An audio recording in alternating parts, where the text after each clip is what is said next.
Hello guys. आज हम लोग बात करेंगे magnitude and direction of the position vector.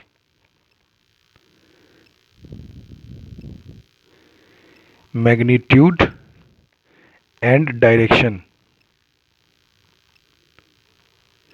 Of position vector.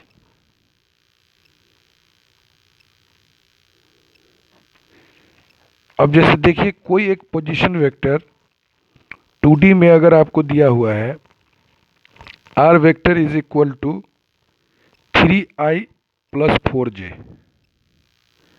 और इसका मैग्नीट्यूड अगर आपको निकालना है तो मैग्नीट्यूड के लिए तो सबसे पहले आपको पता है कि सिंबल हम लोग यूज करेंगे, या तो ये सिंबल यूज करिए या तो ये सिंबल यूज करिए। और उसके बाद क्या करना है, आपको रूट ले लेना है और आई और जे के जो कोफिशिएंट है, कोफिशिएंट मतलब जो इसके साथ लगा हुआ रहता है, आई के साथ क्या लगा हुआ है 3 और जे के साथ क्या लगा हुआ है 4, इसका आपको क्या कर देना है स्क्वायर। तो 3 का स्क्वायर कर दीजिए, अब 4 का स्क्वायर कर दीजिए, अब बस उसको सॉल्व कर देना है, बस निकल जाएगा मैग्नीट्यूड। ये देखिए 9 हो गया, ये हो गया 16, इसका रूट ले लीजिए तो ये हो जाएगा 25, और 25 का रूट क्या होता है 5, तो ये 5 हो गया मैग्नीट्यूड। समझ में आ गई बात। तो ये जो पोजीशन वेक्टर हमने लिया था 3i प्लस 4j, उसका मैग्नीट्यूड हमने निकाल दिया। This is nothing but magnitude. समझ में आ गई बात। अब आप भी निकाल सकते हो। अब इसका डायरेक्शन देख लीजिए। डायरेक्शन निकालने के लिए हम क्या फॉर्मूला बताएं। देखिए, जैसे कोई भी वेक्टर लिखते हैं तो उसका ये फॉर्मूला बताएं कि नहीं बताएं, पहले ये बताइए। मैग्नीट्यूड इनटू डायरेक्शन बताएं। तो डायरेक्शन जब निकालना हो तो आर कैप इधर ही रहने दीजिए, आप मैग्नीट्यूड को इधर भेज दीजिए, तो वेक्टर और मैग्नीट्यूड इधर चला है, तो देखिए डायरेक्शन का फॉर्मूला निकल गया। तो यही फॉर्मूला से हम लोग काम करेंगे। क्या है डायरेक्शन का formula, R vector upon R का मैग्नीट्यूड। अब देखिए, आर वेक्टर ऑलरेडी हम निकाल चुके हैं, मतलब दिया हुआ है, निकाल क्या चुके हैं, निकाले तो मैग्नीट्यूड है हम लोग।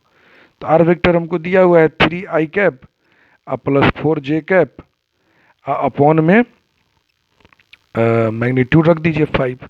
अब इसको अलग अलग कर दीजिए, चाहे साथ ही में रहने दीजिए, कोई फर्क नहीं पड़ेगा, अलग अलग भी कर दीजिएगा तो अच्छा रहेगा। तो 3/5 आई कैप प्लस 4/5 जे कैप, ये हो गया इस पोजीशन वेक्टर का क्या चीज, डायरेक्शन।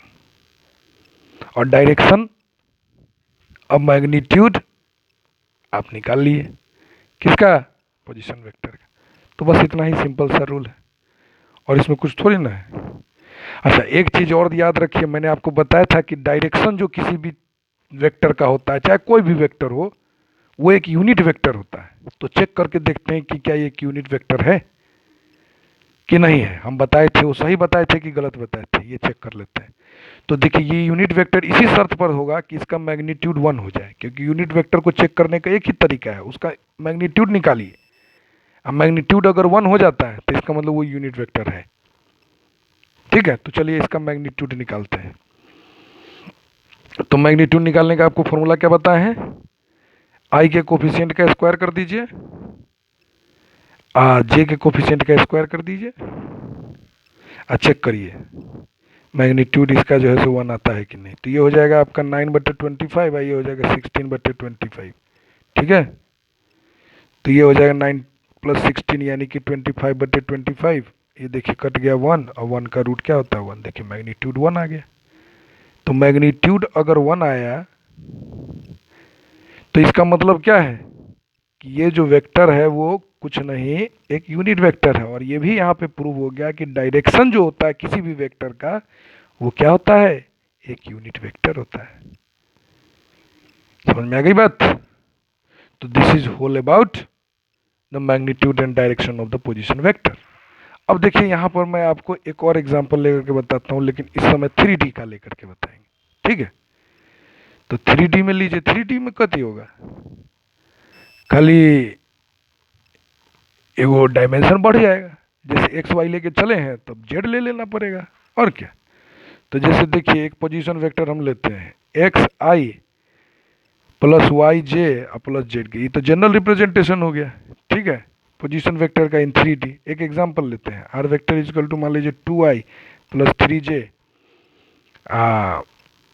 कहीं आगे 100 पल से में लेते हैं सर, एगो माइनस में ले लेते हैं, जैसे -5k चलिए मान लीजिए ले लीजिए, ठीक है। तो प्लस हो या माइनस हो क्या फर्क पड़ता है यार, कोफिशिएंट का ही तो स्क्वायर करना है। तो माइनस का भी स्क्वायर करना जानते हो और प्लस का भी स्क्वायर करना जानते हो, तो आप बस स्क्वायर करो, माइनस हो चाहे प्लस, हमको क्या फर्क पड़ता है। चलिए एनीवे, अब ये एक पोजीशन वेक्टर हमको दिया हुआ है, इसका हमको मैग्नीट्यूड निकालना है। तो मैग्नीट्यूड निकालने के लिए हम क्या करने वाले हैं, सबसे पहले तो इसका सिंबल लिखेंगे, चाहे ये लिखिए चाहे ये लिखिए, both are the same thing. उसके बाद रूट ले लेंगे और जितने भी यहाँ पर आई जे के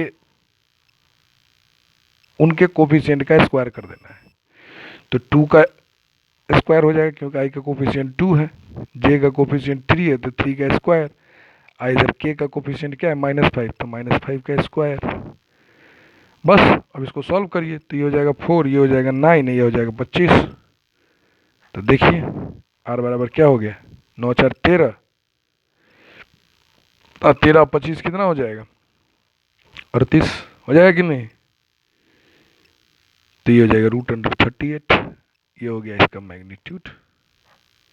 अब रही बात डायरेक्शन की, तो डायरेक्शन निकालने के लिए मैं आपको ऑलरेडी फॉर्मूला बता चुका हूँ, वही फॉर्मूला यूज करेंगे हम लोग, वेक्टर को डिवाइड कर देंगे उसके मैग्नीट्यूड से। समझ में आ रही बात, या तो ऐसे लिखे फॉर्मूला या तो ऐसे लिखे फॉर्मूला, क्योंकि मैग्नीट्यूड को ऐसे या तो ऐसे दोनों तरह से लिखते हैं। चलिए एनीवे, अब ऊपर में लिख दीजिए वेक्टर जो कि दिया हुआ था आपको 2i + 3j - 5k। समझ में आ रही बात, और उसके बाद डायरेक्शन मैग्नीट्यूड से मल्टीप्लाई डिवाइड कर दीजिए, तो √38। अब ऐसे भी छोड़ सकते हो, ये भी डायरेक्शन हो गया, लेकिन क्या है कि थोड़ा सा एक्सपेंडेड फॉर्म में रहता है ना, तो बढ़िया लगता है देखने में कि सब आई अलग है, जे अलग है, के अलग है, तो इतनी बढ़िया लगता है, तो बढ़िया लगा दो और क्या बस। तो ये हो जाएगा 5/√38 के कैप, देखिए। तो ये आप डायरेक्शन निकाल दिए पोजीशन वेक्टर का। क्लियर है कि नहीं बात, पहले हमको ये बताइए। तो बहुत सिंपल है यार, मैग्नीट्यूड हो या डायरेक्शन हो किसी पोजीशन वेक्टर का निकालने के लिए, तो इस तरह से निकालेंगे। अब पोजीशन वेक्टर में कोई प्रॉब्लम है कि पोजीशन वेक्टर क्या होता है, तो ये सब चर्चा मैं पहले लेक्चर में कर चुका हूँ, तो आप वहाँ से जाके देखिए, पूरा सीरीज आपको मिलेगा एकदम, जैसे लगेगा कि वेक्टर तो दाल भात के कौर जैसन खा गए हैं, समझे। तो एकदम मजे से सीखिए वेक्टर, और उसके बाद जब आप क्वेश्चन करने के लिए आएंगे तब देखिएगा, कंसेप्ट बना ले रहिएगा, तो एक से एकदम मक्खन की तरह क्वेश्चन बनेगा एकदम छट छट, ठीक है। एनीवे, इसके बाद हम लोग बात करेंगे, हम आपको क्या पढ़ा रहे थे, टॉपिक याद होगा आपको, some important type of vectors पढ़ा रहे थे कि नहीं पढ़ा रहे। तो some important type of vectors में ये सबसे लास्ट टाइप है, समझे। एक तो और होता है जीरो वेक्टर, चलिए उसके बारे में भी चर्चा कर देंगे, लेकिन उससे पहले जो इम्पोर्टेंट वेक्टर है, इंपॉर्टेंट में 2 बता चुके हैं, एक यूनिट वेक्टर एक पोजीशन वेक्टर। तो ये तीसरा इंपॉर्टेंट टाइप ऑफ वेक्टर जिसको बोलते हैं हम लोग डिस्प्लेसमेंट वेक्टर। क्या बोलते हैं, डिस्प्लेसमेंट वेक्टर। अब देखिए डिस्प्लेसमेंट वेक्टर का क्या मतलब होता है, डिस्प्लेसमेंट नाम से ही आपको समझ में आ रहा है कि एक जगह से दूसरी जगह डिस्प्लेस हुआ है। तो जैसे मान लीजिए कि आप एक पोजीशन पर थे स्टार्टिंग में, ए पोजीशन पर, जिसका कोऑर्डिनेट मान लीजिए कि 1,2 है, और आप डिस्प्लेस होकर के मूव होकर के चले गए बी पॉइंट पर, ठीक है। अब आपका कोऑर्डिनेट हो गया मान लीजिए 3,4, तो आप ए से बी पर गए, तो आपने डिस्प्लेसमेंट किया ए से बी, तो इसका क्या वेक्टर बनेगा, कैसे वेक्टर बनेगा उसको मैं बता रहा हूँ। तो देखिए, आपको पता है पोजीशन वेक्टर निकालना, ए पॉइंट का पोजीशन वेक्टर हो जाएगा r1 क्योंकि आप इनिशियल है यहाँ पे, बी पॉइंट का हो जाएगा r2 क्योंकि आप फाइनल है। समझ में आ रही बात।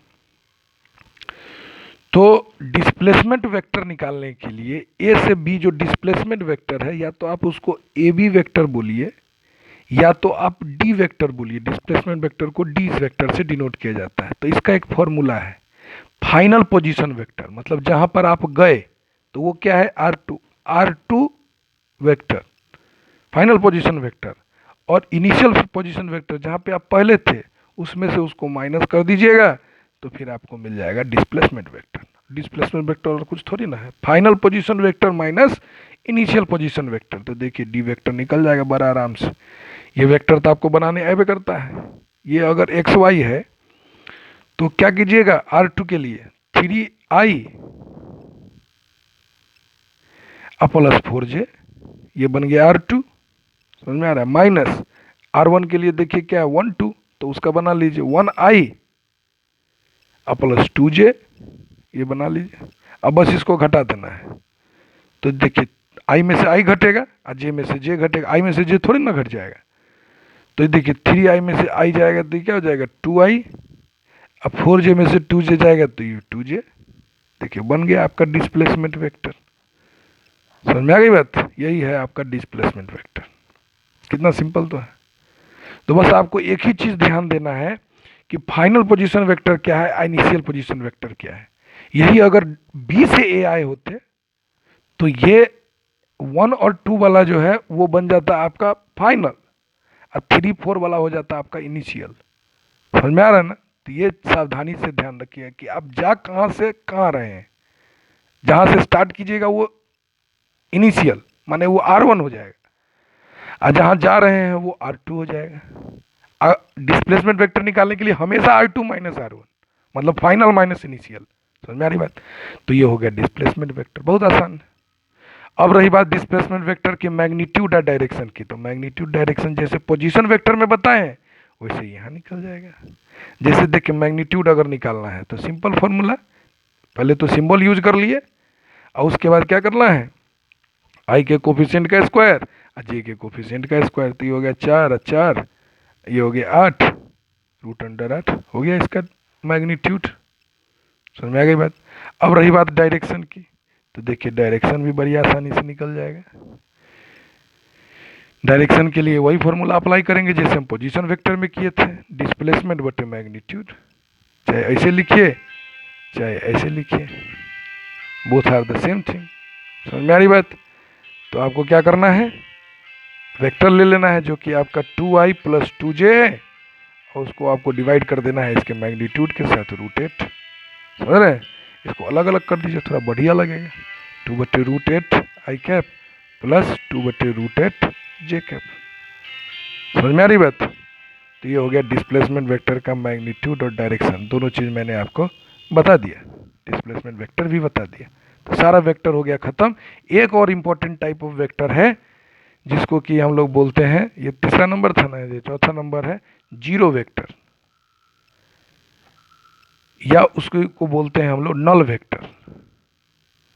नल वेक्टर, नल वेक्टर का मतलब क्या है, जिसके पास मैग्नीट्यूड 0 हो और डायरेक्शन हो।